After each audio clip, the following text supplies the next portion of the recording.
In a world where the pulse of industry meets the heartbeat of nature, comes a tale of unwavering commitment and innovation. Welcome to the extraordinary journey of R.R. Kabel, a wire manufacturing giant nestled in the heart of Gujarat. In this epic saga, witness the fusion of technology and conscience, as R.R. Kabel transforms from a thriving enterprise into a beacon of sustainable practices. Join us as we unravel the story of how one company's dedication to water conservation not only changed their destiny but also became a guiding light for a greener, more sustainable tomorrow.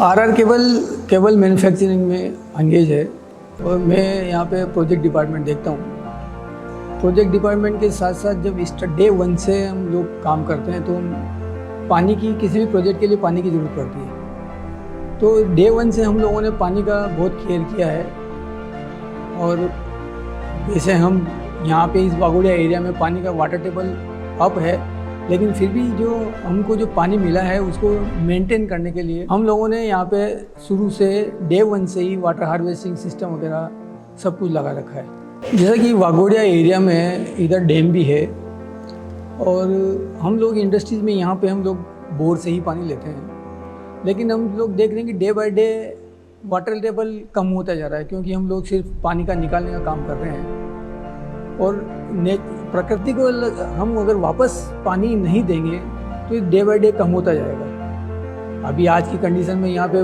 Water level बराबर है, लेकिन उसको maintain करने के लिए हम लोगों को सबको प्रयास करना पड़ेगा। जितना हम पानी ड्रॉ कर रहे हैं ज़मीन से, हमको उतना पानी वापस रिचार्ज करना चाहिए, ऐसा मैं सोचता हूँ। किसी भी इंडस्ट्रीज़ को चलाने के लिए या किसी भी प्रोसेस को चलाने के लिए या एग्रीकल्चर को चलाने के लिए पानी वाटर एक एसेंशियल चीज़ है। आज इंडस्ट्रीज़ को अगर चलाने के लिए प्रोसेस में ही पानी लगता है। आदमी जहाँ मेन पावर होती है तो उसको डेली यूजेज के लिए, ड्रिंकिंग के लिए और हर चीज़ के लिए पानी की ज़रूरत होती है। आज खाना खाने जाएगा तो खाने के लिए पानी चाहिए। तो ये सब हम लोगों को बिना पानी के इंडस्ट्री चल नहीं सकती है, कोई भी सिस्टम बिना पानी का नहीं चल सकता है। तो हम लोगों को इसके लिए बहुत केयर करना चाहिए पानी के लिए।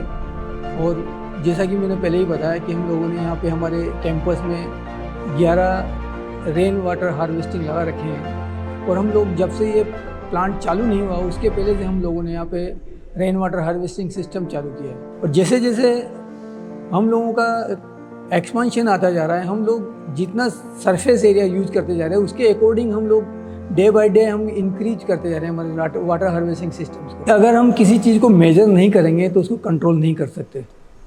तो वाटर कंजर्वेशन के लिए सबसे फर्स्ट थिंग है कि हम जो यूज कर रहे हैं उसको मेजर करें कि हम क्या यूज़ कर रहे हैं, किस हेड में कितना कंज्यूम कर रहे हैं। हम लोग अगर ड्रिंकिंग में, टॉयलेट में या मेन पावर के कंजम्पशन में यूज़ कर रहे हैं तो कितना कर रहे हैं, डोमेस्टिक यूज में कितना कर रहे हैं, प्रोसेस में कितना कंज्यूम कर रहे हैं। वो जब मॉनिटरिंग करेंगे तो हमको अपने आप आइडिया जनरेट होगी कि कहाँ पे कंजर्व कर सकते हैं, कहाँ पे सेविंग कर सकते हैं। इसलिए हम लोगों ने यहाँ पे मॉनिटरिंग करना शुरू किया है कि हम कौन से प्रोसेस में कितना कितना पानी यूज कर रहे हैं।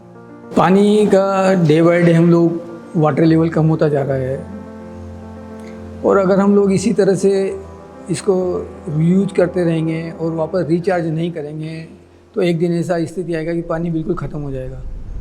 और जैसा कि आप लोगों को मालूम है वर्ल्ड कई सारे रिपोर्ट्स ऐसे आते हैं जिसमें ऐसा लगता है कि पिछले आने वाले 5-6 साल में पानी का रिक्वायरमेंट, पानी का डिमांड 40% इंक्रीज हो जाएगा। तो आज जिस कंडीशन में अपन हैं, अगर 40% पानी का जब डिमांड बढ़ जाएगा तो क्या स्थिति आएगी। इसके लिए अगर यही स्थिति रही तो आने वाला टाइम बहुत डिफ़िकल्ट रहेगा और नई जनरेशन के लिए तो ख़ास तौर से इतना डिफ़िकल्ट हो जाएगा कि सर्वाइव करना मुश्किल हो जाएगा। हमारी इंडस्ट्रीज़ के अंदर हमने ETP, STP लगा रखे हैं और गार्डन, इतना ह्यूज गार्डन आरआर केबल में है, हम उसके लिए 0 litre water, fresh water consume करते हैं। हम पूरा का पूरा पानी जो गार्डन में देते हैं वो STP का ही यूज करते हैं। ये हमारी फैक्ट्री के लिए, हमारी ऑर्गेनाइजेशन के लिए एक बड़ा अचीवमेंट है। पानी का हमने लोगों ने मॉनिटरिंग स्टार्ट किया है। हम लोगों ने जितने भी हमारे कंजम्पशन पे हमने मीटर सिस्टम कर रखा है, मॉनिटरिंग करते हैं और उससे एनालिसिस करके कहाँ पे कैसे सेविंग कर सकते हैं वो लोग हम कर रहे हैं। वाटर सेविंग अवेयरनेस के लिए हम लोग रेगुलरली ट्रेनिंग प्रोग्राम रखते हैं। हम लोगों ने जगह जगह डिस्प्ले कर रखा है इसके अलावा हम लोग हर साल वाटर डे सेलिब्रेट करते हैं।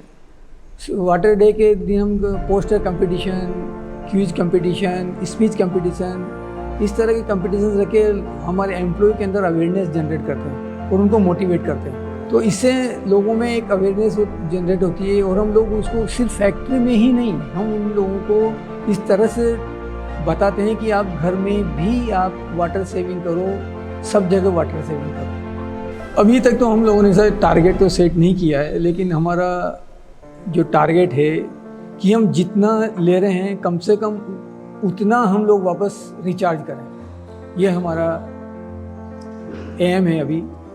और वैसे भी हम लोग जो मॉनिटरिंग कर रहे हैं तो उससे आगे जाके हम लोग टारगेट भी सेट करेंगे कि कितना हम लोग सेव कर सकते हैं और कैसे कर सकते हैं। मेज़रमेंट के लिए धारा के फ्लो मीटर लगा रखे हैं, फीजोमीटर हम लोगों ने लगा रखा है।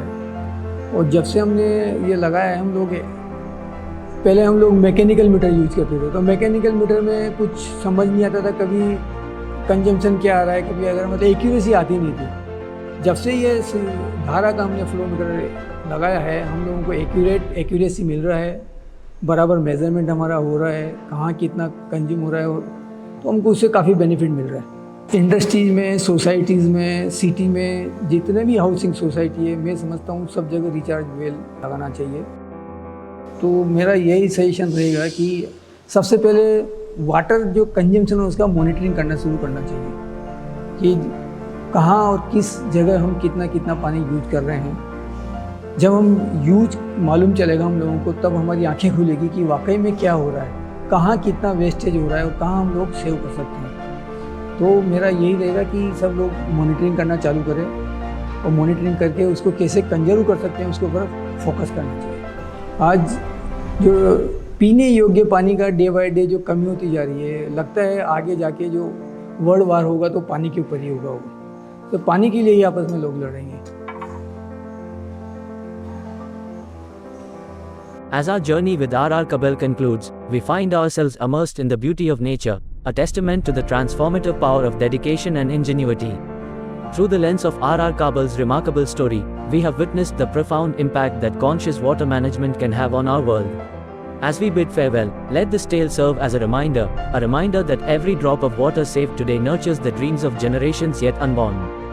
May we all carry the spirit of R.R. Kabel in our hearts, championing the cause of water conservation and environmental stewardship. The credits roll, but the inspiration lives on, urging us to script our own stories of change and sustainability. Thank you for joining us on this unforgettable journey.